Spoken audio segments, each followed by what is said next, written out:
조선 건국 후 200년간 평화에 젖어 있던 1592년 한반도에는 먹구름이 드리워졌습니다. 풍전등화와 같던 그 시절, 용맹했지만 비운의 운명을 맞이했던 한 장수의 이야기가 펼쳐집니다. 신립, 탕금대에 배수진을 치다. 북방의 맹장, 신립. 역사는 신립 장군을 임진왜란 초기 충주 전투에서 대패하며 한양으로 가는 길을 내준 인물로 기록합니다. 하지만 이는 그의 삶의 한 조각에 불과합니다. 임진왜란이라는 거대한 소용돌이 속에서 비극적인 최후를 맞이한 것은 사실이지만 그는 한때 두만강을 넘어온 여진족을 소수의 병력으로 대파했던 북방의 맹장이었습니다. 1546년 태어난 신립은 22세에 무과에 급제하며 무인의 길을 걸었습니다. 그의 용맹이 만천하에 알려진 것은 1585년 성부사로 재직할 때였습니다.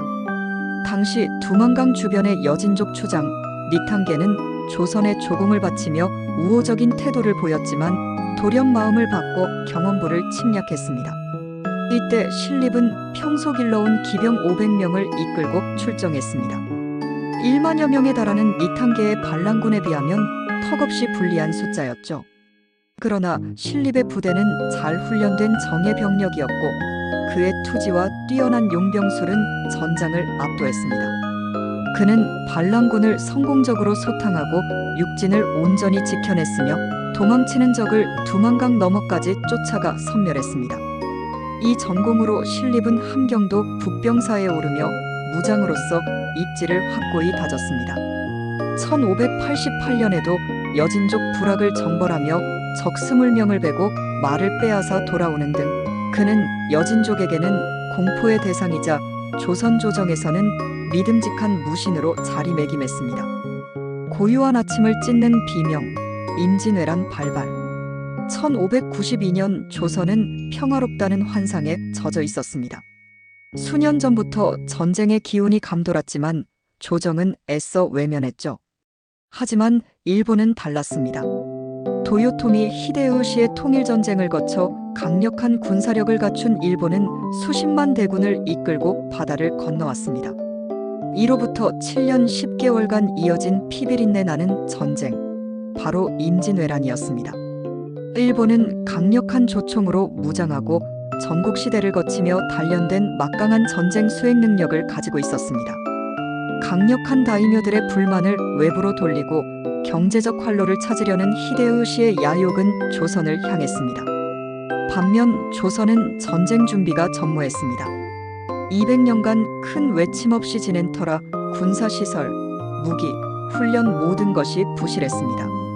게다가 선조 즉위 후 살인이 정계에 등장하며 동인과 서인으로 나뉘어 정쟁에 몰두하느라 국방은 뒷전이었죠. 조선에도 기회는 있었습니다. 일본은 조선에 사신을 보내 명나라를 함께 치자고 종용했으나 조선은 이를 거절했습니다. 1590년에는 통신사를 일본에 보냈습니다. 황윤길은 전쟁이 임박했다고 보고했지만 김성일은 민심 동요를 막아야 한다며 황윤길의 의견을 반박했습니다. 결국 선조는 김성일의 손을 들어주며 전쟁 대비의 마지막 기회를 놓치고 말았습니다.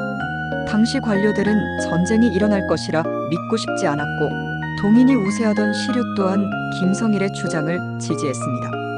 이후 외관에 머물던 일본인들이 속속 본국으로 돌아가는 등 심상치 않은 기운이 감돌자 조정은 그제야 다급해졌습니다. 신립을 경기도와 황해도에, 이일을 충청도와 전라도에 보내 병비 상태를 점검하게 했습니다.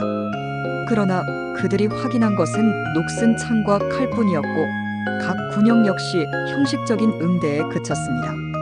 결국 조선은 거의 무방비 상태로 전쟁을 맞이했습니다.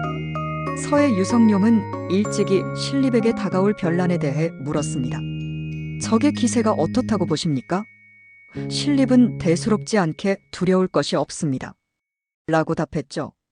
유성룡은 일본이 조총이라는 신무기를 가지고 있으니 경시해선 안 된다고 거듭 강조했지만 신립은 조총이 있다 한들 어찌 다 맞출 수 있겠는가? 라며 오만함을 드러냈습니다.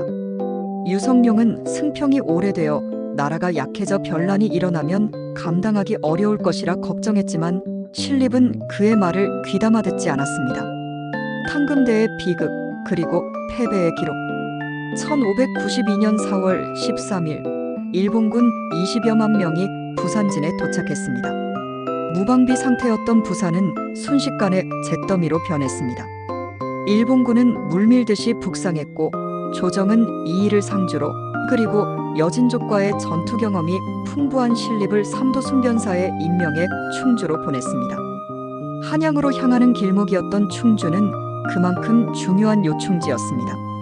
4월 26일 신립은 감옥에 있던 의주목사 김여무를 종사관으로 삼고 8천여 명의 군사를 이끌고 충주 남쪽 단월역에 진을 쳤습니다.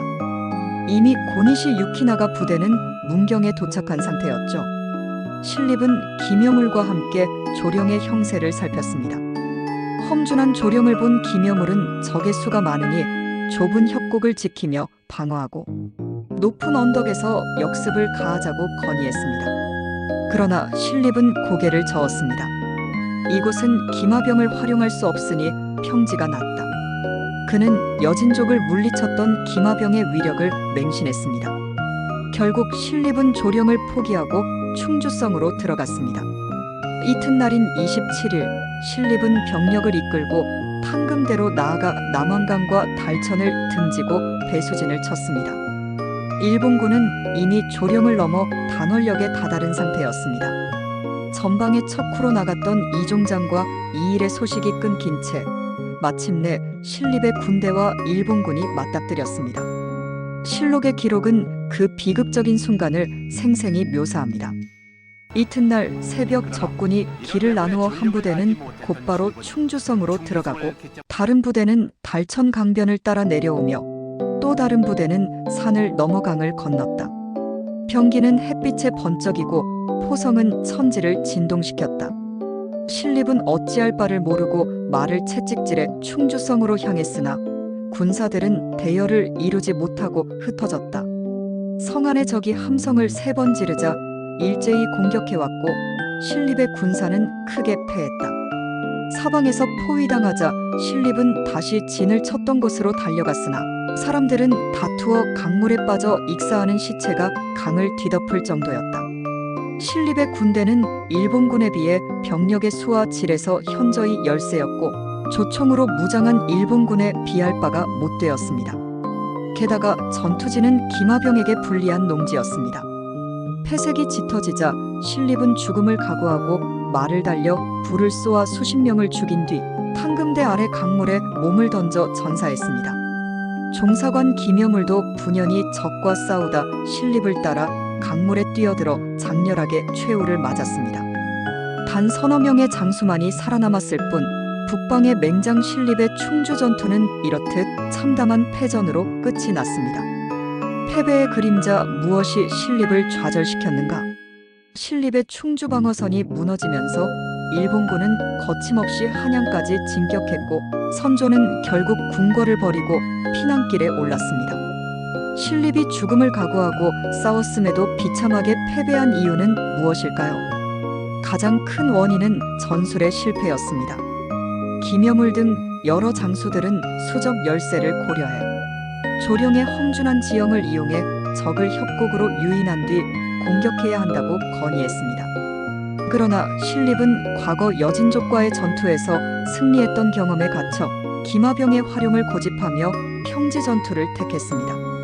그러나 충주 지역은 물과 습지가 많아 기병의 기동력이 떨어질 수밖에 없는 지형이었고 이는 결국 참담한 패배로 이어졌습니다.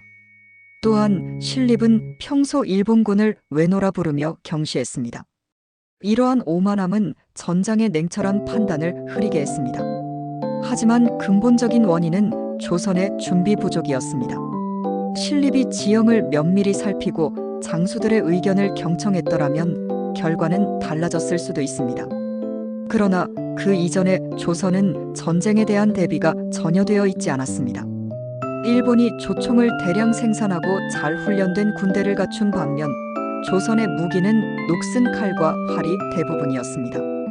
병력은 수적으로 분리했고 오랜 평화로 군사훈련은 제대로 이루어지지 않았습니다. 실전 경험이 부족한 장수들은 허술한 전략과 전술을 펼쳤으며 전쟁 초기 일본군의 전력을 제대로 파악하지 못한 것 또한 신립의 패배를 부추겼습니다. 당시 조선의 군사제도 또한 패배의 원인이었습니다. 작전 지역에 군사들이 모이면 중앙에서 지휘관을 파견하는 재승방약 체제는 임진왜란과 같은 전면전에 효과적으로 대처할 수 없었습니다. 급하게 충주에 파견된 신립은 충주의 지리적 특성을 충분히 알지 못했고 이는 전략 수립의 실패로 이어졌습니다. 유성룡은 이러한 문제점을 파악하고 진관체계를 주장했습니다. 이는 각 지역의 지리를 아는 지휘관을 두어 해당 지역을 방어하게 하는 방식으로 한 진관이 무너져도 다음 진관이 방어선을 이어갈 수 있는 장점이 있었습니다. 본래 조선은 진관체제였으나 1555년 을묘해변 이후 재승방약으로 바뀌었습니다. 그러나 임진왜란에서 재승방약의 문제점이 드러나자 유성룡은 1593년 다시 진관체제로의 복구를 주장했습니다. 어쨌든 신립은 임진왜란 초기의 전세를 어렵게 만든 명백한 패장으로 역사에 기록되었습니다. 충주에는 신립이 탕금대에서 패배할 수밖에 없었던 상황에 대한 전설이 전해져 내려옵니다. 신립이 어느 민가에 묵었다가 처녀를 도와주었는데 그 처녀가 신립에게 배필이 되어달라고 청했습니다. 신립이 이를 거절하자 상심한 처녀는 자살하여 귀신이 되었고 그 귀신이 신립의 꿈에 나타나 탕금대로 가라고 했다는 이야기입니다. 탕금대에서 비극적인 패배를 당하고 강물에 몸을 던진 신립의 죽음이 얼마나 안타까웠으면 이러한 이야기가 생겨났을까요? 하지만 신립은 사후 영의정에 추중되었고 장렬공이라는 시호까지 받았습니다. 그의 비극적인 최후는 조선이 뼈아픈 교훈을 얻는 계기가 되었지만 그의 용맹했던 삶 또한 잊어서는 안 될 것입니다.